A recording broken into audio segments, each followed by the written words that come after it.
ne sengve che paro one kaching honai pisina kamunti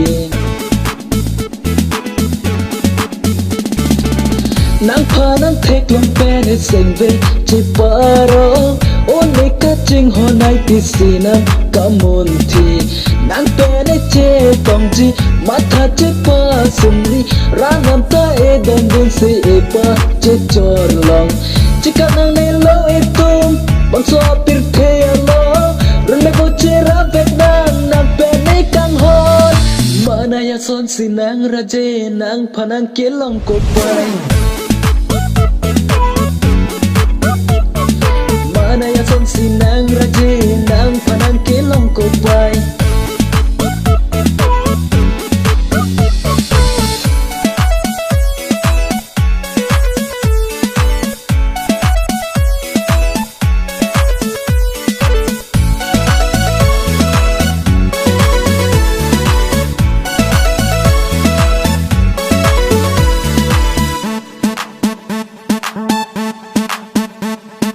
Rupai kam kheta me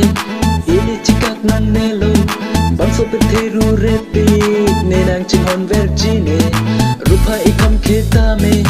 ili chikak nang nelo bang so pe theru repi ne nang chingon vergine sing nang che theta me nang la nang ne phano kan hun rana ma kan hun pensili ko che rap long mana ya son sinang raje nang Phan kelong ko pai mana ya son sinang raje nang Phan kelong ko pai